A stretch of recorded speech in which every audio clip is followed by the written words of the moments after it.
ලංකාවේ තව චුට්ටක් ඉස්සරහට යද්දී ලංකාවේ හැම මිනිස්සයම ලක්ෂපතියෝ වෙනවා. දැන් ඔයාලා හිතයි මේ මෙච්චර බඩු ගණන් වැඩි වෙනවා, මෙච්චර රටේ ආර්ථික ප්‍රශ්න තියෙනවා, කොහොමද හැම මිනිස්සයම ලක්ෂපතියෝ වෙන්නේ කියලා. නෑ වෙනවා. හරියට වෙනිසුලාව කියන රටට වුණා වගේ. ඔයාලා දන්නවද වෙනිසුලාව කියන රටේ හැම මිනිස්සෙක් ගාවම ලක්ෂ ගණන් සල්ලි තියෙනවා. හැබැයි ඒ රටේ මස් කිලෝ එකක් කෝටි ගණක් වෙනවා. ඒ රටේ පාන් රාත්තලක් කෝටි ගණක් වෙනවා. මිනිස්සු විල්බරෝවෙන් සල්ලි දාගෙන ගිහිල්ලා ගෙදර අරන් එනවා සමහර වෙලාවට චීස් පෙත්තක්. ලංකාව වැඩි කල් යන්න කලින් එතරට එනවා කියන්නේ එනවම තමයි. ඒකට හේතුව තමයි දැන් බලන්න අද උදේ වෙද්දී දැන් මෙතන ලංකාවේ හැමතැනකම ළමයි ඉන්නවා. ඕගොල්ලෝ දන්නවා ප්‍රාදේශීය වශයෙන් අද උදේ වෙද්දී එකපාර රුපියල් 70 ගානකින් ඩීසල් ලීටරයක් වැඩි වෙලා. රුපියල් 70 ගානක් කියන්නේ ළමයි කොච්චර ලොකු ගානක්ද? ඕගොල්ලොන්ගෙන් ක්ලාස් ෆීස් ගන්නෙත් මාසෙට රුපියල් 1000යි. මාසයක් උගන්නලා එක මාසයකට දවස් 13ක් පන්ති තිබිලා අමතර පන්ති තිබිලා ටියුට් එවලා ඔක්කොම කරලා ගන්නේ රුපියල් 1000යි. මේ ඔන්ලයින් ක්ලාස් එකට. හැබැයි ඩීසල් ලීටරයක් එකපාර රුපියල් 70 ගානකින් වැඩි වෙනවා කියන්නේ කොච්චර ලොකු ගානක්ද? ඒක මගේ මේ පිටිපස්සේ ඉන්නේ උන්ට තේරෙන්නේ නැහැ. මේ කිසිම එකෙක් පාරේ බස් එකක යන්නේ නැහැ. මේ පාර්ලිමේන්තුව කියන එකේ ඉන්න කිසිම එකෙක් සාමාන්‍ය මිනිස්සුන්ගේ දාඩිය ගඳ අඳුරන්නේ නැහැ. මේ පාර්ලිමේන්තුව කියන එකේ ඉන්න කිසිම එකෙක් මේ සාටක දාගෙන ඉන්න උන් සහ එහෙම නැති හැමෝම සාමාන්‍ය මිනිස්සුන්ගේ දුක අඳුරගන්නේ නැහැ. නිකන් හිතන්නකෝ. ගෙදර තාත්තට තියෙන මොටෝ බයික් එකක් නාන. ඒ මොටෝ බයික් එකට තෙල් ගහන්න පුළුවන් එකපාර රුපියල් 1000ක විතරයි. රුපියල් 1000යි කියලා කියන්නේ වදින්නේ පෙට්‍රල් ලීටර් 3යි. එතකොට තාත්තා දවස ගානේ පෙට්‍රල් පොලිමේ පැයක් දෙකක් ඉන්න ඕනේ. ඒකේ මම කියන්නද තාම සංවේදීම තැන ළමයි. හවසට ගෙදර එද්දි මිනිස්සෙක් පැය 3ක් පෙට්‍රල් පොලිමේ ඉන්නවා කියලා කියන්නේ ඒ මිනිස්සයාට අහිමි වෙන්නේ සල්ලි මිල මුදල් කාලය නෙවෙයි. ඊට වඩා වෙන මානුෂීය දෙයක් අහිමි වෙනවා. ඒ මොකද්ද දන්නවද? ගෙදර තාත්තත් එක්ක ඔයාලට තව එකට ජීවත් වෙන්න තියෙන සීමිත කාලයයි. මිනිස්සු අමෘත බීලා නැහැනේ සදාකාලිකවම ජීවත් වෙන්නේ. වෙනදට වැඩ ඇරිලා හවස 6ට ගෙදර එන තාත්තා දැන් ගෙදර එන්නේ රෑ 10ට. රෑ 10ට ගෙදර එද්දි සමහරලාට ඔයාලා නිදි. මේ කාලකන්ණි පාලනය නිසා මිනිස්සුયો තෙල් පෝලිං වල ඉඳලා ගෙදර එනවා කියලා කියන්නේ අර තමන් ආදරය කරන ළමයි එක්ක එකට ඉන්න තියෙන වෙලාව තමයි නැති වෙන්නේ. ඒ අපි අපේ අම්මලා තාත්තලාත් එක්ක එකට ඉන්න තියෙන වෙලාව නැති කරද්දී මුන් තාම AC කාමරවල එපාර්ට්මන්ට් වල පිටරටවල් වල මුන්ගේ ළමයි එක්ක ඉන්නවා. මේක රටේ සමහර අයට තාම තේරිලා නැහැ ළමයි. මෙතන ඉන්නේ තරුණ ළමයි. කවුරු හරි කෙනෙක් හිතනවා නම් මම ළමයිව උසිගන්නනවා කියලා. ඔව්.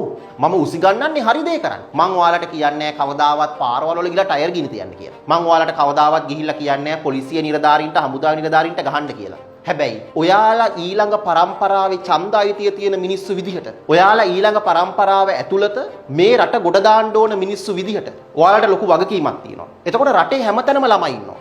ඊළඟ පරම්පරාවේ ඡන්ද අයිතිය තියෙන ඔයාලට ළමයි හරි දෙයට ඡන්දේ දාන්න කලින් වැරදි දේ නැති කරන්න අප කැප වෙන්න ඕනේ තරුණ කොල්ලෝ විදිහට සහ කෙල්ලෝ විදිහට. ඔයාලා දන්නවද රටේ මිනිස්සු ඔයාලගෙන් අහයි හරි අපි මේ පවතින ආණ්ඩුව එළෙව්වා කියමුකෝ ඊළඟට කාවද ගේන්නේ. එහෙම අහපු කෙනා පිරිමියෙක් නම් ඔයාලා අහන්න එතකොට අංකල් හරි අයියේ හරි මොකක් හරි කියලා ඔයා කසාද බැඳපු ගෑණිට වෙන හොරමිනිහෙක් ඉන්නවනම් ඒ ගෑණි නිතර නිතර ඔයාට මානසික වද දෙනවනම් ඔයා ඒ ගෑණිව එලවන්න වෙන ගෑණියෙක් ඔයාට සෙට් වෙනකන් ඉන්නවද කියලා අහන්නකෝ. ගෑණියෙක් නම් අහන්නකෝ ඔයාගේ මිනිහා රැයට බීලා ඇවිල්ලා ඔයාට ගහනවනම් ඔයාගේ ස්වාමි පුරුෂයා. එතකොට ඒ මිනිහගෙන් ඔයා අයින් වෙන්න ඔයාට වෙන මිනිහෙක් හම්බෙනකන් ඉන්නවද? ඒ වගේ තමයි මිනිස්සු අහයි සමහර වෙලාවට හරි මේ ආණ්ඩුව එලෙව්වයි කියමුකෝ. එතකොට ඊගාවට ගේන්නේ කවුද? ඊගාවට ගේන කෙනා කවුරු වුණත් දූෂිතයව එලවලා ඉන්න එපයි. ඒක හරියට මං අර කලින් කිව්වා වගේ අලුතින් මිනිහෙක් හම්බෙනකන් බීලා ගෙදර ඇවිල්ලා අතපය කැඩෙන්න ගහන මිනිහත් එක්ක ජීවත් වෙනවා වගේ වැඩක්. ඒ වගේම තමයි රඹුක්කන ඊයේ තරුණ කොල්ලෙක්ව මරලා තිබ්බා. මමත් තරුණ කොල්ලෙක්. ඔතන ඉන්නේ තරුණ කොල්ලෝ කෙල්ලෝ. ළමයි. ඔයාලා දන්නවද ඉතිහාසය ඇතුලේ ජේසුට එන ගහපු තැන ඉඳලා වුණේ ඕක. ජේසුට එන ගහපු සිද්ධිය දේශපාලනිකයි. ඒ රටේ පාලකයෝ බය වුණා මේ ඊළඟ පරම්පරාවේ බිහි වෙන මේ එක මිනිස්සෙක් පටා විශාල ආදරයක් බිහි වෙනවා ලෝකේ පුරාම. ඒ මිනිස්සයාව එන ගහලා විනාශ කරා. එදා රඹුක්කන දිනුනෙත් ඒකම තමයි. ඇත්ත වෙනුවෙන් කතා කරන්න ගියපු කොල්ලෙකුට අතේ ආයුධයක් නැති කොල්ලෙකුට වෙඩි තියලා මරන්න රටක පාලකයෝ කොච්චර නපුංසක වෙන්න ඕනේද? මං කියන එක තේරෙනවද? අතේ ආයුධයක් නැති අහිංසක කොල්ලෙකුට වෙඩි තියලා මරන්න රටේ පාලකයෝගේ කොච්චර කොන්දක් නැති වෙන්න ඕනේද? ගෝල් ෆේස් එකේ ප්‍රොජෙක්ටර් එකක් දාලා ගෝගෝටා හෝම් කියලා ගහනවා. ඒකට බයේ බෝඩ් දෙල්ලන්න රටේ පාලකයන්ට කොච්චර කොන්දක් නැති වෙන්න ඕනේ. එතකොට ප්‍රොජෙක්ටරේට බය පාලකයෝ තමයි යුද්ධ කරා කියලා මෙතන ආඩපාලි ගොතයි. ඔය එක පාලකයෙක්වත් යුද්ධ බිමට ගිහිල්ලා නැහැ. ඔය එක පාලකයෙක්වත් කයිය ගැහුවට යුද්ධ කරලා නැහැ. එදා යුද්ධ කරපු යවුන් කකුල් නැතුව අන්න ගෝල් ෆේස් එකේ ඉන්නවා උද්ඝෝෂණය ඇතුලේ. අන්න අරගලේ ඇතුලේ ඉන්නවා. එදා යුද්ධ කරපු රණවිරුවෝ කකුල් දෙක නැතුව අත් දෙක නැතුව අන්න රබුක්කන පැත්තේ මාතර පැත්තේ පාරවල් වල ඉන්නවා. ඔය එකෙක්වත් මෙතන ඉන්න එකෙක්වත් S2 යුද්ධයක් දැකලා නැහැ.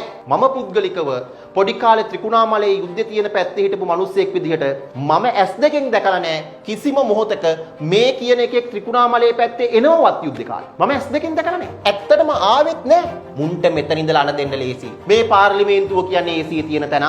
පාර්ලිමේන්තුවේ බත් පැකට් එකක් රුපියල් 100කටත් වඩා අඩුයි. මුන්ට වාහනද තෙල්ද ඔක්කොම දෙනවා. රටේ මිනිස්සුන්ට ඒ කිසි දෙයක් නැහැ. අපි කියන්නේ මේකේ ඉන්න මේ කාලකන්ණි ටිකට උඹලා අපිත් එක්ක බස් එකේ ඵලයල්ලා කියලා. අපි උඹලට ජිප් එකේ යන්න අපි බදු ගෙවන්න, අපි සල්ලි දෙන්නම්, අපි ඡන්දෙ දෙන්නම්. හැබැයි මුන් ජිප් වල ගිහිල්ලා අපිට බස් එකේ යන්න තියෙන එක නැති කරා ළමයි. අපි මුන්ට කෑම බීම ගන්න මුන්ගේ පවුල් පිටින් සැප විඳින්න බදු ගෙව්වා. මුන් කේක් කාලා අපිට පාන් කන්න තියෙන එක නැති කරා. මුන්ගේ ළමයි එක්ක රටවල් ගානේ ඇවිද්දා. ඔයාලා දන්නවා රාජපක්ෂ පවුලේ ගොඩක් කෙව් ලංකාවේ ගෙවල් දොරවල් තියෙනු නෙමෙයි. ලංකාවේත් ගෙවල් දොරවල් තියෙනවා. පිටරටත් ගෙවල් දොරවල් තියෙනවා. උන් රටවල් වල තමන්ගේ ළමයි එක්ක හෙන සැපසේ හිටියා. අපිට අපේ ගේ ඇතුලේ හාල් හුණ්ඩුවක් ලිපේ තියාගෙන සම්බෝලයක් එක්ක කණ්ඩ තියෙන එක නැති කරා ළමයි. දැන් මං ඔයාලට කියන දේ තමයි. ගෙදර ඉන්න තාත්තා කුලී වැඩකාරයෙක් වුණත් ආඩම්බරෙන් තාත්තගේ රස්සාව කියන්නේ. ගෙදර ඉන්න තාත්තා ත්‍රිවිල් එකක් පදිනවා වුණත් ගෙදර ඉන්න තාත්තා හන්දියේ බුලත් පිට විකුණනවා වුණත් ආඩම්බරෙන් ඒ රස්සාව කියන්නේ. ඇයි දන්නවද? මුන් වගේ තාත්තා වෙන උන්ගෙන් හොරකම් කරගෙන හොරා කාලා ජීවත් වෙන්නේ නැහැ. ගෙදර පුවක් විකුණලා ජීවත් වෙන තාත්තා මාර විදිහට ගෞරවාන්විතයි මේ මුන්ට වඩා. ලංකාවේ ඉන්න පාලකයෝ කියන උන් ළමයි සුනාමි ආධාර වලින් හොරකම් කරපු උන්. ලංකාවේ ඉන්න පාලකයෝ කියන උන් ළමයි යුද්ධ නිසා අනාථ වෙච්ච මිනිස්සුන්ට දීපු ආධාර හොරකම් කරපු යමු. ලංකාවේ පාලකයෝ කියන්නේ උන් පිට රටවල් වල වැඩ කරලා අරාබි රටවල් වල කඹුරලා මෙහි ගෑනු කට්ටිය ලංකාවට එවන සල්ලි හොරකම් කරපු යමු. එතකොට ඉන් එහාට මේ පාලකයෝ ගැන කතා කරන්න දෙයක් නැහැනේ. මම කියන්නේ අර සින්දුවලක් තියෙන්නේ අලුත් ලොවක් ගැන සිටීම දඬුවම් දෙන වරදන. කුමට ඒ රට අධිකරණය නීතිය සහ විනිසුරයි. බෝටල් බෙස්ගේ සමහර කවිවලක් තියෙන්නේ නීතියත් උන්ගේ පොලිසියත් උන්ගේ හමුදාවත් උන්ගේ අපි මොනවද කරන්නේ කියලා. යුක්තිය හොයාගෙන ගියපු කොල්ලෙක්ව වෙඩි තියලා මැරුවා. ඊළඟ නිමේෂේ මාව වෙඩි තියලා මරයි. ඊළඟ නිමේෂේ ඔයාලගේ අයියලා වෙඩි තියලා මරයි. අර කතාවකට කියනවා මුලින්ම පිට කෙනෙක්ව මරලා දාද්දි මම නිශ්ශබ්දව හිටියා. මොකද ඒ පිට කෙනා මට අදාළ නැති නිසා. ඊට පස්සේ උන් අපේ අසල්වැසියව මරලා දැම්මා. මම නිශ්ශබ්දව හිටියා. මොකද අසල්වැසියා කියන්නේ මට අදාළ නැති නිසා. ඊට පස්සේ උන් මගේ ගෙදර මිනිහෙක්ව මැරුවා. ඒත් මං නිශ්ශබ්ද වුණා. උන් මට තාම මුකුත් කරේ නැති නිසා. දැන් උන් මා දෙසට හැරී ඇත. මං දැන් කරන්නේ කුමක්ද? මම කියන්නේ වැරැද්ද දැකපු තැන ඕගොල්ලෝ විරුද්ධ වෙන්න ඕනේ. ඊගව දේ තමයි දැන් මම පහුගිය ටිකේ අනුරාධපුරේ ගියා. ඒ පැතිවල මිනිස්සු කොළඹ මෙහෙම ප්‍රශ්නයක් වෙනවා කියලා සමහර වෙලාවට දන්නේවත් නැහැ. බස්නාහිර පළාතෙන් එහාට බොහොම පොඩි තැන්වල තමයි මාතර වගේ දිස්ත්‍රික්ක කීපයක තමයි මිනිස්සු මෙහෙම කුපිත වුනේ. මම මේ කියන්නේ මිනිස්සු කුපිත වෙන්න ඕනේ කියන එක නෙවෙයි. ඔයාලගේ ගෙවල් පැත්තේ ඉන්න මිනිස්සුන්ට කියලා දෙන්න. ඩොලර් එකේ මිල ඉහළ යද්දී ඇයි ලංකාව වගේ රටක ආර්ථිකයට ඒක බලපාන්නේ කියලා. ඉන්න මම මේ කියන පාඩමම මෙතන ඉන්න අනුරාධපුරේ ළමයි, මයියංගඩේ ළමයි, ඊළඟට කොහෙද කැපිටිගොල්ලෑ පැත්තේ ළමයි, ත්‍රිකුණාමලයේ ළමයි, හම්බන්තොට පැත්තේ ළමයි, නුවර ළමයි කියලා දෙන්න මේ පාඩම ඔයාලගේ වැඩිහිටියන්ට ගිහිල්ලා මම මේ ඇඳලා පෙන්නන විදිහටම කොලයක් අරගෙන. ඔයාලට ප්‍රශ්නයක් තියෙන්න ඕනේ. දැන් ඩොලර් එකේ අගේ වැඩි වෙනවා කියලා කියනවා. ඩොලර් එකේ අගේ වැඩි වෙද්දී කොහොමද ගමේ කඩේ පාන් රාත්තලක් වැඩි වෙන්නේ කියලා? බේකිරියේ නම් පාන් හදන්නේ ඒකට දර කපා ගන්නෙත් ගමෙන් නම් පිටි ගන්නෙත් ටවුමේ කඩෙන් නම් බේකිරියේ මිනිස්සු කොහොමද ගමේ කඩේ පාන් රාත්තලක් වැඩි වෙන්නේ ඩොලර් එක වැඩි වෙද්දී? ඩොලර් එක කියන එක අපිට අදාළ දෙයක් නෙවෙයි කියලා ඔයාලට ප්‍රශ්නයක් තියෙනවනේ. මෙතන ඉන්න ගම්වල දරුවෝ තමන්ගේ වැඩිහිටියන්ට කියලා දෙන්න. සමහර වෙලාවල් වලට ගොඩක් වැඩිහිටියෝ තාම ඉන්නේ අර පෞල් පාලනයේ ඇතුලේ හාමුට ඡන්දෙ දෙන එක ඇතුලේ ඔයාලගේ අනාගතයේ කොච්චර අවුලකද තියෙන්නේ කියලා මෙන්න මේ කතාව වහන් හිටියම ඔයාලට තේරෙයි. රටක මිනිස්සුන්ගේ ප්‍රධානම දේවල් තමයි එක ආහාර. දෙක සෞඛ්‍ය, තුන ඉන්ධන ළමයි. ඉන්ධන කියන එක ඇතුලේ තමයි ඉතින් තියෙන්නේ විදුලිය. හරිද? ඊගාවට ප්‍රවාහනය, පෙට්‍රල් ඩීසල් කියලා හිතන්නකෝ. ප්‍රවාහනය. උට සාමාන්‍යයෙන් රටක් ඉස්සරහට ගෙනියන්න අවශ්‍ය වෙන ප්‍රධාන කාරණා ওই ටික. මිනිස්සු නොමැරී ඉන්න සෞඛ්‍යයි ආහාරයි අනිවාර්යයි. දැන් කොහොමද රට ඇතුලේ සෞඛ්‍ය එහෙම නැත්නම් බෙහෙත් නැති වෙන්නේ? රට ඇතුලේ කෑම නැති වෙන්නේ? මං කලින් කිව්වා වගේ ගමේ කඩේ පාන් රාත්තලක් වැඩි වෙන්නේ කොහොමද ඩොලර් එක වැඩි වෙන්නේ? මේ අහන්නකෝ. ලංකාව ආහාර වලට අවශ්‍ය අමුද්‍රව්‍ය ගොඩක් වෙලාවට රටින් ගෙන්නන රටක්. ඒ කියන්නේ පොහොර එකේ ඉඳලා අපි ගෙන්නන්නේ පිටරට. ඒවා ගෙන්නන්න අපිට ඩොලර් ඕන. පැහැදිලිද? ඒවා ගෙන්නන්න ලංකාවේ රජයට ඩොලර් තියෙන්න ඕන. ආයුර්වේදය හැර ලංකාවේ බෙහෙත් වලින් 99%ක්ම ගෙන්නන්නේ පිටරට. හරිද? ඒවා ගෙන්නන්න ඩොලර් තියෙන්න ඕන. පෙට්‍රල් ඩීසල් ඉන්ධන ගෙන්නන්නේ පිටරට. ඒ ඉන්ධන ගෙන්නුවොත් තමයි විදුලිය නිෂ්පාදනය කරන්න පුළුවන්. ජල විදුලිය, තාප විදුලිය ඒවා හැර කියලා හිතමුකෝ. ඒවා ගෙන්නුවොත් තමයි පාරේ බස් දුවන්න පුළුවන්. ස්කූල් වෑන් දුවන්න පුළුවන්. ඉස්කෝල තියන්න පුළුවන්. එතකොට ඉන්ධන නැත්තම් කරන්ට් නැහැ, ඉස්කෝල තියන්න බෑ, බස් නැහැ, ඉස්කෝලේ යන්න බෑ, පන්ති යන්නත් මොන මගුලක්වත් කරන්න බෑ. එතකොට මේ සියලුම දේවල්, ඒ කියන්නේ රටක ප්‍රධාන අවශ්‍යතාවයන් වෙච්ච මේ මූලිකම දේවල් අපි පදනම් කරගන්නේ පිට රටවල් මත. ඔක්කොම ගේන්නේ පිට රටවල් මත. පිට රටකින් අපිට රුපියල් දීලා බඩු ගන්න බෑනේ. රුපියල් කියලා කියන්නේ මේ රට ඇතුළත අපි පාවිච්චි කරන මුදල් එක. තේරුණාද? එතකොට සාමාන්‍ය මිනිස්සුන්ව ගොනාට අන්දලා මේ සරල ක්‍රමවේදයන් අඩුම ගානේ ඉස්කෝලේ 10 වසරේ සිලබස් එකටවත් නොදා පාලකයෝ මෙච්චර කල් කරේ මිනිස්සුන්ව කඩේ ගවපු එක. දැන් මම කියන්නම් කොහොමද ඩොලර් එකේ අගේ වැඩි වෙන්නේ කියලා. මේ අහන්නකෝ. දැන් මං ගන්නවා අලුත් පිටුවක්. දැන් ලංකාව ඇතුලේ තියෙනවා ළමයි රුපියල් ලක්ෂයක් කියලා හිතන්න. හැම මිනිස්සෙක් ගාවම තියෙන සල්ලි එකතු කරොත් රුපියල් ලක්ෂයක්. දැන් ලංකාව ඇතුලේ තියෙනවා මුළු රටේම තියෙන ඩොලර් එකතු කරොත් ඩොලර් 10000ක්. එතකොට සාමාන්‍යයෙන් රට ඇතුලේ තියෙන රුපියල් ලක්ෂය තමයි මේ රටේ මිනිස්සු ඔක්කොම අතර බෙදිලා තියෙන්නේ. හරිද? රටේ රජයේ සතුව නැත්නම් මහ බැංකුව සතුව තියෙනවා ඩොලර් 10000. හරිද? මහ බැංකුව කරන්නේ මේ ඩොලර් 10000 එක එක ඒවට බෙදනවා. දැන් ඩොලර් 10000යිනේ තියෙන්නේ. මං වෙන පාට පෑන කිල්ලියන්න. ඩොලර් 10000න් අපි මේ මාසේ ගෙන්නනවා ඩොලර් 2000ක මොනවද? බෙහෙත්. හරිද? ඩොලර් 3000ක ආහාර පාන වලට අවශ්‍ය පොහොර, පරිප්පු අරම ඒවා ගෙන්නනවා. ඩොලර් තව 3000ක තෙල් ගෙන්නනවා. තව ඩොලර් 2000ක් අපි තියාගෙන ඉන්නවා මොනවට හරි හදිස්සියකට ප්‍රයෝජනයකට ගන්න. සංචිතයේ ඩොලර් 2000ක් තියෙනවා. එතකොට ඩොලර් 3000ක් ගෙනල්ලා තෙල් ගෙන්නලා ඒක ලංකාවේ වෙළඳ පොලට දානවා. සෙට් වලට යවනවා. ඒ තෙල් වලින් කොටසක් අපි හිතමුකෝ ඩොලර් 3000න් ඩොලර් 1000ක තෙල් යවනවා විදුලිය උත්පාදනය කරන්න. ඊළඟට තව ඩොලර් 500ක තෙල් යවනවා මොනවා හරි CTB බස් වලට ගහන්න. හරි මොනවා හරි යවනවා. රජයේ අවශ්‍යතාවයන් උදෙසා. තැපැල් කන්තෝරුවේ වාහන වලට ගහන්න යවනවා. ඊතුරු ඩොලර් 1500 තෙල් සාමාන්‍යයෙන් සෙට් වලට දානවා. දැන් අපි ගාව තියෙන රුපියල්නේ. අපි ගාව ඩොලර් නැහැ. අපි කරන්නේ දැන් අර රුපියල් ලක්ෂේ පිරීලා තියෙන්නේ. එතකොට ඒ රුපියල් ලක්ෂේ හිතන්නකෝ මං ගාව තියෙනවා රුපියල් 300ක්. තව කට්ටිය ගාව සල්ලි තියෙනවා. ඔන්න මං මගේ රුපියල් 300 අරගෙන ගිහිල්ලා මම රුපියල් 100ක කෑම ගන්නවා. රුපියල් 100ක බෙහෙත් ගන්නවා. රුපියල් 100ක තෙල් ගහ ගන්නවා. එතකොට සෙඩ් එකට දීපු රුපියල් 100 සෙඩ් එකෙන් දෙනවා ඒගොල්ලෝ තෙල් ගන්න තැනට ඔහොම කැරකිලා රට ඇතුලේ ආයි කැරකි යනවා. දල වශයෙන් උඩ ලංකාවේ තියෙන රුපියල් ගාන ලක්ෂයයි ඩොලර් ගාන 10000යි. එතකොට මේ ඩොලර් 10000න් බඩු ගෙනාවට පස්සේ රජය දැනගන්න ඕනේ සංචාරක ව්‍යාපාරය. ඊගාවට මොනවා හරි විදේශ විනිමය එන විදේශ මුදල් එන ක්‍රම මගින් රට ඇතුළට ඊළඟ මාසේ ඉස්සරහට යන්න හෝ ඊළඟ කාර්තුවේ ඉස්සරහට යන්න අඩු වෙච්ච ඩොලර් වලට හම්බ කරගන්න. එතකොට ඩොලර් රට ඇතුළට එනවා රටේ තියෙන රුපියල් ලක්ෂෙම තමයි. එතකොට දල වශයෙන් අපි හදලා බැලුවොත් සාමාන්‍ය අගයකට අරගෙන 10000ට තියෙන රුපියල් ලක්ෂයයි ඩොලර් විදිහට ගත්තොත් එතකොට එක ඩොලර් එකක් වටිනවා කියලා හිතමුකෝ රුපියල් 10ක්. දල වශයෙන් එක ඩොලර් එකකගේ රුපියල් 10යි. මොකද මෙතන ලක්ෂයට 10000. ලංකාවේ රජය කරන්නේ විශේෂයෙන් මිනිස්සුන්ට වරප්‍රසාද දෙන්න මේ තියෙන රුපියල් ලක්ෂයට අමතරව තව රුපියල් ලක්ෂ 10ක් අච්චු ගහනවා. අපිට ඕන තරම් සල්ලි අච්චු ගහන්න පුළුවන්. 5000 වලින් ලක්ෂ 10ක් අච්චු ගහනවා. එතකොට ඒ අච්චු ගහපු සල්ලි වලින් තමයි හයිවේ හදද්දි මිනිස්සුන්ට ඉඩම් යනවට ගෙව්වේ.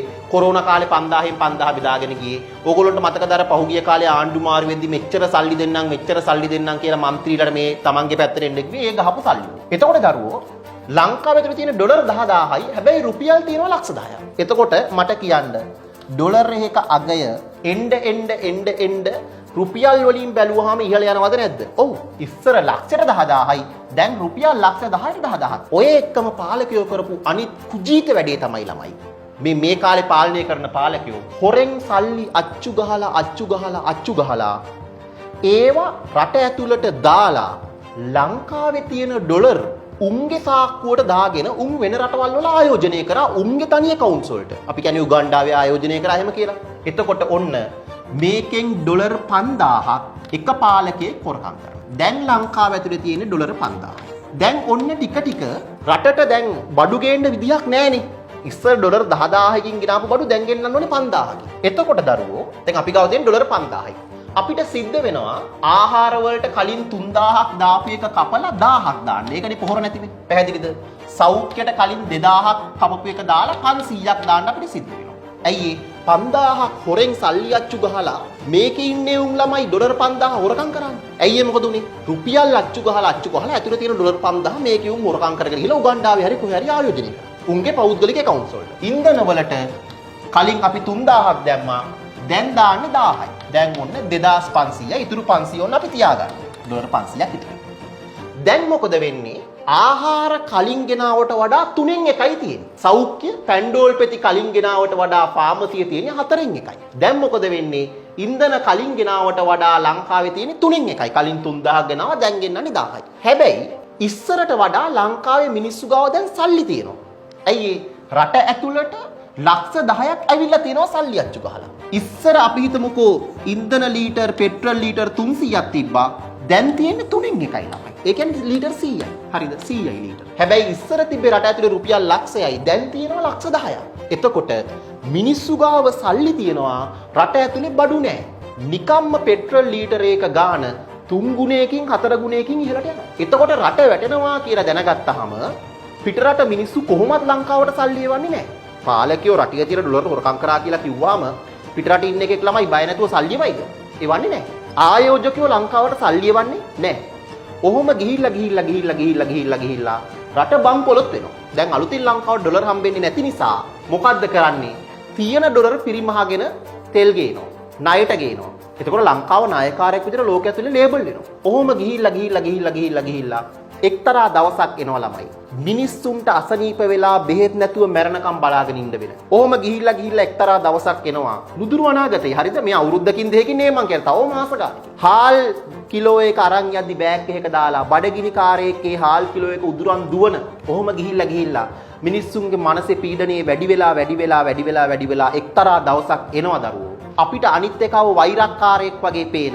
හැබැයි මේ හැමදේම නොවෙන්න තමයි මේ රටේ තරුණ කොල්ලෝ කෙල්ලෝ අරගල කරන්නේ. මං ඔයාලට කියන්නේ නිවටයි නම් ඔයාලා මේ සිංහල භාෂාව ඉගෙනගෙන වැඩක් නැහැ. රටේ සිංහල දෙමළ මුස්ලිම් අපි ඔක්කොම ලාංකිකයෝ අපි කාටවත් බය වුන් නෙමෙයි ළමයි. හැබැයි අරගල කරනවා කියලා කියන්නේ අපේ මෙවුන් යන පාරවල් වහගන්න එක නෙමෙයි. අපේ මුන්ගේ ගෙවල් වලට ගහන එක නෙමෙයි. අරගල කරනවා කියලා කියන්නේ අපිට මේ හානිය කරපු මේ මුන්ව හිරේට අල්ලලා දාලා මේ මුන්ව විනාශ කරන විදිහට ඕගොල්ලෝ හැසිරෙන එකට. ඒක නිසා මේ පාර්ලිමේන්තුවේ ඉන්න කිසිම එකෙකුට ආයි ඔයාලගේ ගමට ආවට පස්සේ පුටුවෙන් නැගිටින්න එපා. මුන් කොහේ ඉඳලා ආපු ප්‍රබෝරුද ළමයි? කීයට ඉගෙනගෙන තියෙනවද? මේක ඉන්නේ මොක්කුද? මාල කඩපියෝ, ගෑනු දූෂණය කරපුන්, තරුණ කාලේ මංකොල්ල කාපියෝ. මොක්කුද මේ? කොච්චර දුරට ඉගෙනගෙන තියෙනවද? මිනිස්සුන්ව රවට්ටපියෝ. ඒක නිසා ගමේ අවුරුදු උත්සවයකට මුන් ආවම ගමේ වෙසක් උත්සවයකට මුන් ආවම නැගිටින්න එපා ළමයි. කතා කරන්නත් එපා. ඒක හන්දා කිසිම දෙයකට මේ මිනිස්සු කියන දේවල් අනුමත කරන්න එපා. ඒ වගේම තමයි අර මං කියලා දීපු පණිවිඩේ ඔයාලගේ අම්මලා තාත්තලාට ගිහිල්ලා කියලා දෙන්න. ඊළඟ පාලකයා මොකාද කියලා අපි ඊට පස්සේ හිතමු. මං කිසිම පාලකයෙක් ඔයාලට යෝජනා කරන්නේ නැහැ. හැබැයි මේ ඉන්න මිනිස්සුන් එලවන්න වැඩ කරන්න ඕනේ. අපිට කරන්ට් කැපුවට මුන්ගේ ගෙවල් වල ජෙනරේටර් තියෙනවා. අපිට කණ්ඩ නැති වුණාට මුන්ට කණ්ඩ තියෙනවා. අපිට ඉන්න තැනක් නැති වුණාට මුන්ට රටවල් වල සල්ලි තියෙනවා. මුන් අපේ රටෙන් හොරකම් කරපු සල්ලි ගිහිල්ලා තැම්පත් කරපු වෙන රටවල් වල මිනිස්සු මුන්ට දෙයියන්ට වගේ සලකනවා. ඒ නිසා ජනාධිපති අයින් වෙන එක විතරක් නෙමෙයි, අගමැති අයින් වෙන එක විතරක් නෙමෙයි, රාජපක්ෂලා අයින් වෙන එකක් විතරක් නෙමෙයි, මුන්ගේ සල්ලි ගන්න ක්‍රමයක් හදන්න ඕනේ. ඒකට අර රඹුක්කන පැත්තේ අහිංසක කොල්ලෙක්ව වෙඩි තියලා මැරුවා කියලා, අර අරගල කරන කැම්පස් වල කොල්ලොන්ට ගැහුවා කියලා, කඳුළු ගෑස් ගැහුවා කියලා ඒවට අයි සැලෙන්න එපා. දන්නේ නැති මිනිස්සුන්ට අර මං කියපු සමීකරණේ කියලා දෙන්න. ඔයාලට මෙච්චර දෙයක් කියලා ඔයාලා ඇස්කම් පියාගෙන බලන් ඉන්නවා නම් හරියට අර සින්දුවල තියනවා වගේ ඕගොල්ලොන්ට කියන්න ඕනේ ඇත්තටම නිවටයෝ කියලා. මේ රට ගොඩ ගන්න නම් ඊළඟ පරම්පරාවේ ඔයාලට හොඳ දැක්මක් තියෙන්න ඕනේ. මෝඩ වෙලා වැඩ කරලා බෑ. ටෙක්නොලොජි එක ගැන ඔයාලා අපිට වඩා දන්නවා. මේ රටේ ඉස්සරහට ළමයි කොච්චර සල්ලි තිබ්බත් වැඩක් නැහැ. ෆාමසි වල බෙහෙත් නැහැ. මට කෝටි ගණන් සල්ලි තියනවා කියලා හිතන්න. හැබැයි මට කඩේ ගිහිල්ලා ගන්න හාල් නැහැ. එතකොට ඒකයි මං කිව්වේ නුදුරු අනාගතේ ලංකාවේ මිනිස්සු ලක්ෂපතිය වෙනවා. හැබැයි ඒත් දුප්පත් වෙනවා.